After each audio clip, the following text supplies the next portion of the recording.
எசேக்கியேல் தீர்க்கதரிசியின் புஸ்தகம் அதிகாரம் 11. பின்பு ஆவியானவர் என்னை எடுத்து என்னை கர்த்தருடைய ஆலயத்தின் கிழக்கு முகமாய் இருக்கிற வாசலுக்கு கொண்டு போனார். இதோ, அந்த வாசலின் நடையில் 25 புருஷர் இருந்தார்கள். அவர்களின் நடுவே ஜனத்தின் பிரபுக்களாகிய அசூரின் குமாரனாகிய யசனியாவையும் பெனாயாவின் குமாரனாகிய பெலத்தியாவையும் கண்டேன். அப்பொழுது அவர் என்னை நோக்கி, மனுபுத்திரனே, இவர்கள் இந்த நகரத்திலே அக்கிரமமான நினைவுகளை நினைத்து திராலோசனை சொல்லுகிற மனுஷர். இது வீடுகளை கட்டுவதற்கு காலமல்ல என்றும், இந்த நகரம் பானை, நாங்கள் அதிலுள்ள இறைச்சி என்றும் சொல்லுகிறார்கள். ஆகையால் அவர்களுக்கு விரோதமாய் தீர்க்க தரிசனம் சொல்லு, மனுபுத்திரனே, தீர்க்க தரிசனம் சொல்லு என்றார். அப்பொழுது கர்த்தருடைய ஆவி என்மேல் இறங்கினார். அவர் என்னை நோக்கி, நீ சொல்ல வேண்டியது என்னவென்றால், இஸ்ரவேல் வம்சத்தாரே, நீங்கள் இப்படி பேசுகிறது உண்டு. உங்கள் மனதில் எழும்புகிறதை நான் அறிவேன்.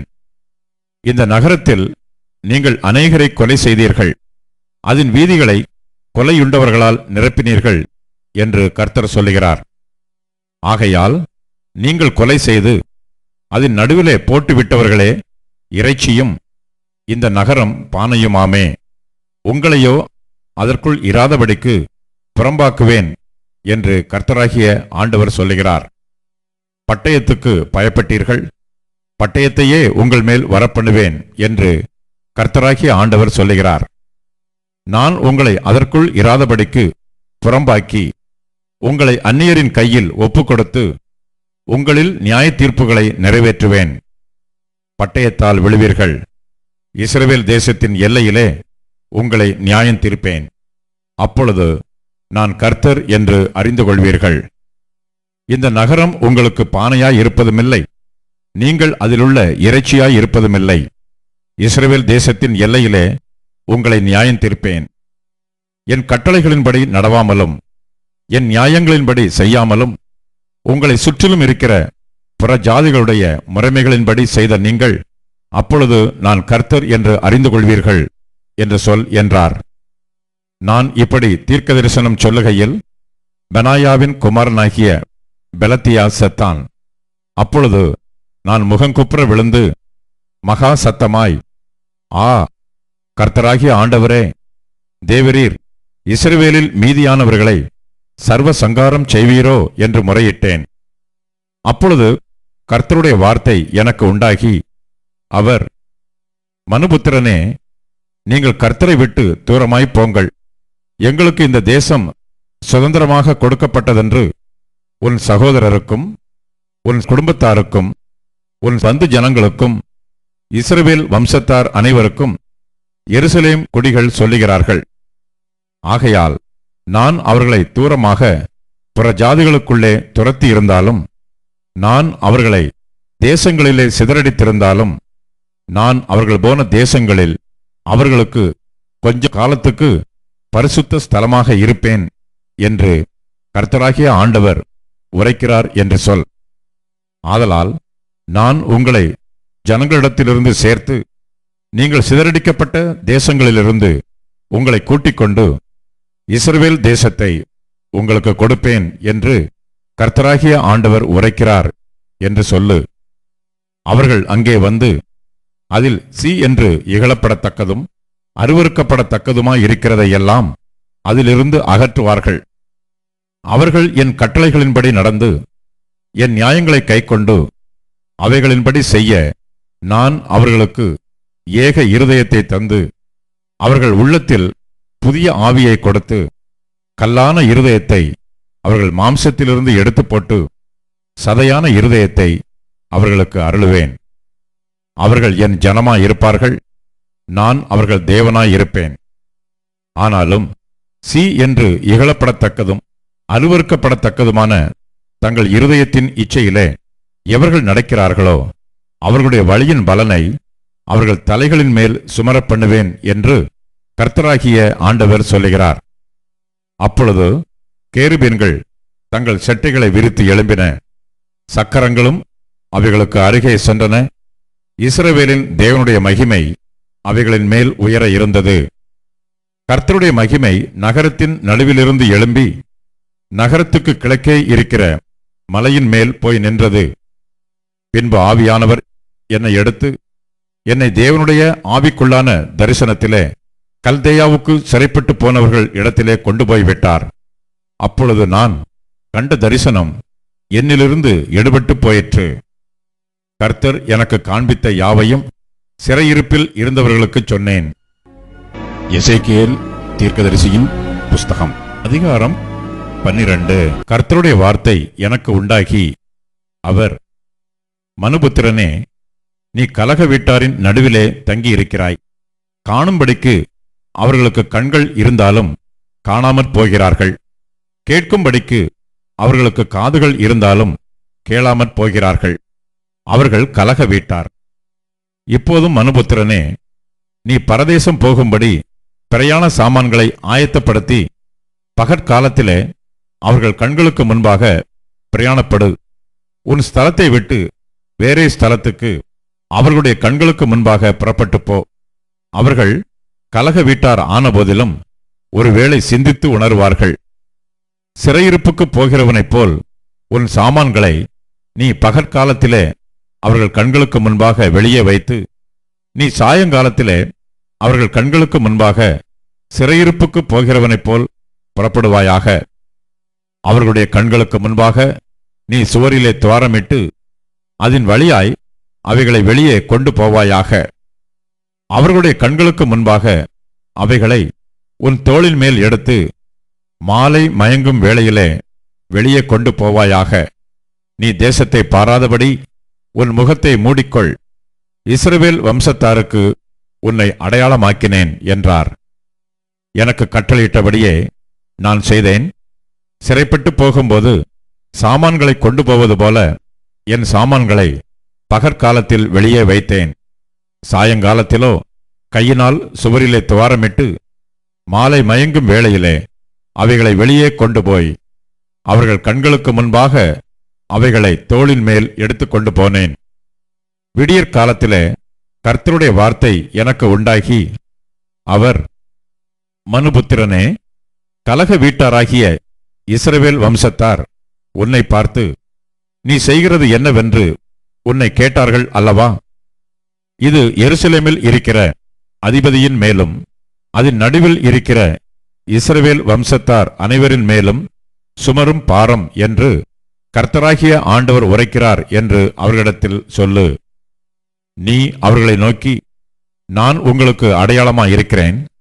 நான் செய்வது எப்படியோ அப்படியே அவர்களுக்கும் செய்யப்படும். சிறைப்பட்டு பரதேசம் போவார்கள். அவர்கள் நடுவில் இருக்கிற அதிபதி மாலை மயங்கும் போது தோளின் மேல் சுமை சுமந்து புறப்படுவான். வெளியே சுமை கொண்டு போக சுவரிலே துவாரமிடுவார்கள். கண்ணினாலே அவன் தன் தேசத்தை காணாதபடி தன் முகத்தை மூடிக்கொள்வான். நான் என் வலையை அவன் மேல் வீசுவேன். அவன் என் கண்ணியிலே பிடிபடுவான். அவனை கல்தேயர் தேசமாகிய பாபிலோனுக்கு கொண்டு போவேன்.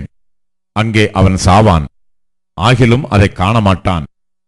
அவனுக்கு உதவியாக அவனை சுற்றிலும் இருக்கிற யாவரையும் அவனுடைய எல்லா இராணுவங்களையும் நான் சகல திசைகளிலும் தூற்றி அவர்கள் பின்னே பட்டயத்தை உருவுவேன். அப்படி நான் அவர்களை ஜாதிகளுக்குள்ளே தூற்றி அவர்களை தேசங்களிலே சிதறடிக்கும் போது நான் கர்த்தர் என்று அறிந்து கொள்ளுவார்கள். ஆனாலும் தாங்கள் போய்ச் சேரும் ஜாதிகளுக்குள்ளே தங்கள் அருவருப்புகளையெல்லாம் விவரிக்கும்படி நான் அவர்களில் கொஞ்சம் பேரை பஞ்சத்துக்கும் பட்டயத்துக்கும் கொள்ளை நோய்க்கும் தப்பி மீந்திருக்க பண்ணுவேன். அப்பொழுது நான் கர்த்தர் என்று அறிந்து கொள்வார்கள் என்று சொல் என்றார். பின்னும் கர்த்தருடைய வார்த்தை எனக்கு உண்டாகி, அவர், மனுபுத்திரனே, நீ உன் அப்பத்தை நடுக்கத்தோடே புசித்து உன் தண்ணீரை தத்தளிப்போடும் விசாரத்தோடும் குடித்து தேசத்திலுள்ள ஜனங்களை நோக்கி, இஸ்ரவேல் தேசத்திலுள்ள எருசலேமின் குடிகளை குறித்து கர்த்தராகிய ஆண்டவர் சொல்லுகிறது என்னவென்றால், தங்கள் அப்பத்தை விசாரத்தோடே புசித்து தங்கள் தண்ணீரை திகிலோடே குடிப்பார்கள். அவர்களுடைய தேசத்து குடிகளுடைய கொடுமைகளின் நிமித்தம் அதில் உள்ளதெல்லாம் அழிய அது பாழாகும். குடியேறி இருக்கிற பட்டணங்கள் வனாந்தரங்களாகி தேசம் பாழாய்ப் போகும். அப்பொழுது நான் கர்த்தர் என்று அறிந்து கொள்வீர்கள் என்று சொல் என்றார். பின்னும் கர்த்தருடைய வார்த்தை எனக்கு உண்டாகி, அவர், மனுபுத்திரனே, நாட்கள் நீடிக்கும், தரிசனம் எல்லாம் அவமாகும் என்று இஸ்ரவேல் தேசத்திலே வழங்கும் பழமொழி என்ன? ஆகையால் நீ அவர்களை நோக்கி, கர்த்தராகிய ஆண்டவர் உரைக்கிறது என்னவென்றால், அவர்கள் இனி இஸ்ரவேலிலே இந்த பழமொழியை சொல்லி வராதபடிக்கு நான் அதை ஒழிய பண்ணுவேன். நாட்களும் எல்லா தரிசனத்தின் பொருளும் சமீபத்து வந்தன என்று அவர்களுடைய சொல்லு. இஸ்ரவேல் வம்சத்தாரின் நடுவில் இனி சகல கள்ள தரிசனமும் முகஸ்துதியான குறி சொல்லுதலும் இராமற் போகும். நான் கர்த்தர், நான் சொல்லுவேன், நான் சொல்லும் வார்த்தை நிறைவேறும், இனி தாமதியாது. கலக வீட்டாரே, உங்கள் நாட்களிலே நான் வார்த்தையை சொல்லுவேன், அதை நிறைவேறவும் பண்ணுவேன் என்று கர்த்தராகிய ஆண்டவர் உரைக்கிறார் என்று சொல் என்றார். பின்னும் கர்த்தருடைய வார்த்தை எனக்கு உண்டாகி, அவர், மனுபுத்திரனே, இதோ இஸ்ரவேல் வம்சத்தார், இவன் காண்கிற தரிசனம் நிறைவேற அநேக நாள் செல்லும். தூரமாயிருக்கிற காலங்களை குறித்து இவன் தீர்க்க தரிசனம் சொல்லுகிறான் என்கிறார்கள். ஆகையால் என் வார்த்தைகளில் ஒன்றாகிலும் இனி தாமதிப்பதில்லை என்று கர்த்தராகிய ஆண்டவர் உரைக்கிறார். நான் சொன்ன வார்த்தை நிறைவேறும் என்று கர்த்தராகிய ஆண்டவர் உரைக்கிறார் என்று அவர்களுடைய சொல் என்றார். அப்போஸ்தலனாகிய பவுல் கலாத்தியருக்கு எழுதின நிருபம், அதிகாரம் 4. பின்னும் நான் சொல்லுகிறது என்னவெனில், சுதந்திரவாளியானவன் எல்லாவற்றிற்கும் எஜமானாயிருந்தும் அவன் சிறு பிள்ளையாய் இருக்கும் காலமளவும் அவனுக்கும் அடிமையானவனுக்கும் வித்தியாசம் இல்லை. தகப்பன் குறித்த காலம் வரைக்கும் அவன் காரியக்காரருக்கும் வீட்டு விசாரணைக்காரருக்கும் கீழ்ப்பட்டிருக்கிறான். அப்படியே நாமும் சிறு பிள்ளைகளாய் இருந்த காலத்தில் இவ்வுலகத்தின் வழிபாடுகளுக்கு அடிமைப்பட்டவர்களாய் இருந்தோம். நாம் புத்திர சுவிகாரத்தை அடையும்படி நியாயப்பிரமாணத்திற்கு கீழ்ப்பட்டவர்களை மீட்டுக்கொள்ளத்தக்கதாக காலம் நிறைவேறின போது ஸ்திரீனிடத்தில் பிறந்தவரும் நியாயப்பிரமாணத்திற்கு கீழானவருமாகிய தம்முடைய குமாரனை தேவன் அனுப்பினார். மேலும் நீங்கள் புத்திரராய் இருக்கிறபடியினால் அப்பா, பிதாவே என்று கூப்பிடத்தக்கதாக தேவன் தமது குமாரனுடைய ஆவியை உங்கள் இருதயங்களில் அனுப்பினார். ஆகையால் இனி நீ அடிமையாயிராமல் புத்திரனாய் இருக்கிறாய். நீ புத்திரனேயானால் கிறிஸ்து மூலமாய் தேவனுடைய சுதந்திரனாயும் இருக்கிறாய். நீங்கள் தேவனை அறியாமல் இருந்தபோது சுபாவத்தின்படி தேவர்கள் அல்லாதவர்களுக்கு அடிமைகளாயிருந்தீர்கள். இப்பொழுதோ நீங்கள் தேவனை அறிந்திருக்க அல்லது தேவனாலே அறியப்பட்டிருக்க பலனற்றதும் வெறுமையானதுமான அவ்வழிபாடுகளுக்கு நீங்கள் மறுபடியும் திரும்பி மறுபடியும் அவைகளுக்கு அடிமைப்படும்படி விரும்புகிறது எப்படி? நாட்களையும் மாதங்களையும் காலங்களையும் வருஷங்களையும் பார்க்கிறீர்களே. நான் உங்களுக்காக பிரயாசப்பட்டது வீணாய் போயிற்றோ என்று உங்களை குறித்து பயந்திருக்கிறேன். சகோதரரே, என்னைப் போல் ஆகுங்கள் என்று உங்களை வேண்டிக் கொள்ளுகிறேன். நான் உங்களைப் போலும் ஆனேனே. எனக்கு நீங்கள் அநியாயம் ஒன்றும் செய்யவில்லை. உங்களுக்கு தெரிந்திருக்கிறபடி நான் சரீர பலவீனத்தோடு முதலாம் தரம் உங்களுக்கு சுவிசேஷத்தை பிரசங்கித்தேன்.